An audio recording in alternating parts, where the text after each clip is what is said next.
Howdy there. A couple nights ago, I saw Hugo, the new film from Martin Scorsese, and I really enjoyed it. Actually, I thought it was fantastic. I will go ahead and give it a 9. I don't see how I can't give it a 9. It was really, really, really good. I enjoyed it. It's about a young boy loses his father, and his father is a watchmaker. The last project they were working on was refurbishing a automaton. And I don't know, that's kind of beside the point. I don't know. The father dies, leaving this last project that he was working on with his son unfinished. So, through circumstance, and really, the film is about circumstance, coincidence, the boy is sent to live with his uncle, who runs the clocks at, well, I wasn't sure where they were. Well, it's set in Paris. And I think that's the only thing that irritated me about the film, is that the only character who is French is Sacha Baron Cohen. He's the only one with a French accent. Everyone else has like a British accent, or I guess you could say just like a overall European accent. But only Sacha Baron Cohen is allowed to be French. And maybe that's why no one else used a French accent, is because he was doing it, and, you know, he usually does things perfectly. So no one else wanted to go up against him. Hold on just one second.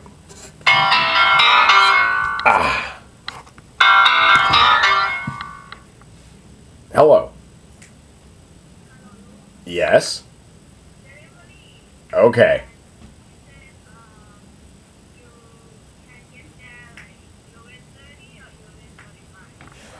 Oh, okay. All right, thank you. Bye.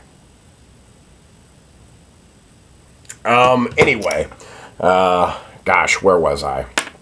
So, he's sent to live with his uncle, and there he meets, an old man, a mean old man, or at least we think. And they start a relationship.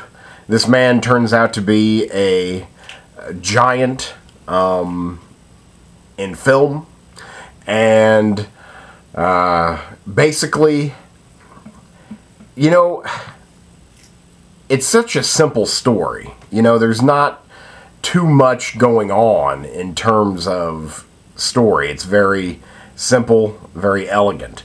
So there's just not a ton of a story, but it's just filled out with all these characters and details that really make the story come to life. I mean, it's a family film, it's a kid's film, which is interesting to see from Martin Scorsese. That's pretty much the reason you go. To see this new, you know, to see Martin Scorsese stretching his legs, basically. And it really is. The detail, the production value is just second to none. And that is basically why my, you know, rating is so high, is that it's just absolutely gorgeous. It was shot in 3D, so I saw it in 3D, though I am kind of opposed to it. But it was just stunning. Excellent use of the 3D. It's almost a cliche already to say the opening shot is amazing. I'm sure it's mostly computer generated, if not entirely computer generated. But it's a very long tracking shot that we know Scorsese for, and it just instantly pulls you into this world and says, you know, get ready. I was hooked by the opening shot. Just amazing. And the film looks amazing. All of the acting is very good. I've got a lot of names that I don't know. The young man, Hugo, I am not familiar with him. I've never seen him before, I don't think. I don't know his name, but he was very good. I mean, he carried the film. He had a lot to do. I felt his performance was very honest for being so young. He already has an age to him, you know. His eyes did have pain in them. Also, we've got Chloe Grace Moretz, who I am finally happy to see be a kid. Usually, we see her as some kind of monster. Hit girl in Kick-Ass, you know, just the uber-violent, stab-happy little girl. And then in Let Me In, I can't remember, the remake of Let the Right One In, where she was basically a monster, and was a monster. And so finally, and was very good there, and so finally we get to see her be a little girl. So it was like refreshing. I was like, oh, okay, so this might be what she's actually really like in real life. She was very good there. You know, again, not having to stretch too far, I would think. So I liked seeing her as a little girl. We have Sir Ben Kingsley. He's always good. You know, he's Sir Ben Kingsley. So he's always good. He's good here. We also have Sacha Baron Cohen. If there's a bad guy in the movie, he's it. But he's not, you know, too bad. He's just grumpy and misunderstood. He's also the comic relief. I found most of his scenes to be very funny. I'm sure he ad-libs a lot. He did a lot of one-way phone calls, you know, where you only hear what he is saying on the other side of the phone. That's honestly one of my favorite comedic bits. It's just always hilarious, done, I think, defined by Peter Sellers in Dr. Strangelove, and maybe a little bit by Chevy Chase on Saturday Night Live. But here he gets to do it, and it's very funny. Most of the things he does is very funny in the film. He's the comic relief. Also, Jude Law's in it briefly. I think her name is Emily Browning. She's in it. She's very good. And it's filled with character actors. Ray Winstone's in it very briefly. You've got two characters from the Harry Potter films. I don't know, it's Harry's like Muggle dad and Hagrid's girlfriend are in the film. They're very good. All of the acting is very good. The film is very good. I can't think of anything to detract from it other than what I've already mentioned, the French accents, just the mean European accent. But it looks absolutely gorgeous. The 3D is wonderful. There's a dream sequence that happens to be within a dream sequence. That was all very cool. And again, it all comes down to Martin Scorsese.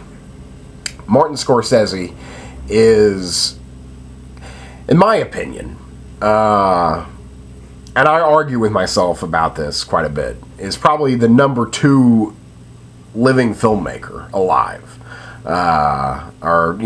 Just living filmmaker. He's already alive. I think, for my taste, I think Hayao Miyazaki is the greatest living filmmaker, but Scorsese is right behind him, if not, you know, tied with him. I think all of his films are great. He's a fantastic storyteller. His passion for film is just unmatched. He loves movies, and that comes across here. This movie is about movies, so that's what made it cool, and the message that, you know, was given. Follow your dreams, you know, do whatever you can do to make your dreams come true. You know, it talked about magic and the unknown facts of life. It just dealt with very adult themes, and made them accessible to children. And I think that's important. I think that's a success. You know, as a film, it is a success. I really don't know what else to say. One, I've got to go, but I just really had a fantastic time. I mean, that's what it boils down to. I just had a marvelous time. It looked fantastic. It felt honest. You know, it felt like it had a real point to it, that it had an important message, had tremendous special effects. Again, the production value. Again, this is one of our great filmmakers, and it's obvious when you watch this. You know, the eye for detail is just perfect. All of the acting, very good. You know, so I think it's easily one of the better films of the year. It's certainly an event picture. It didn't make much money on the opening weekend. I hope it makes more. I could see this getting some Oscar attention, you know, being that it's the end of the year and it's so good. And it's about film. I could definitely see it getting some Oscar attention. But maybe not. You never know. They're not too friendly to kids' movies. Well, I guess that's not true anymore, with Babe and Toy Stories and such. So I don't know. But I had a great time at the theater, and that's what counts. So thanks to Martin Scorsese for that. So that's pretty much all I gotta say. So that's Hugo, solid 9. You know, I hope to see it again in the theater, because, again, with so many 3D pictures, you've got to see it in 3D, in the big screen. You know, it's got to be done. So hopefully I can get to it again, but I may not get the chance, but I want to. So that's important. So that's Hugo, solid 9, great flick. Thanks.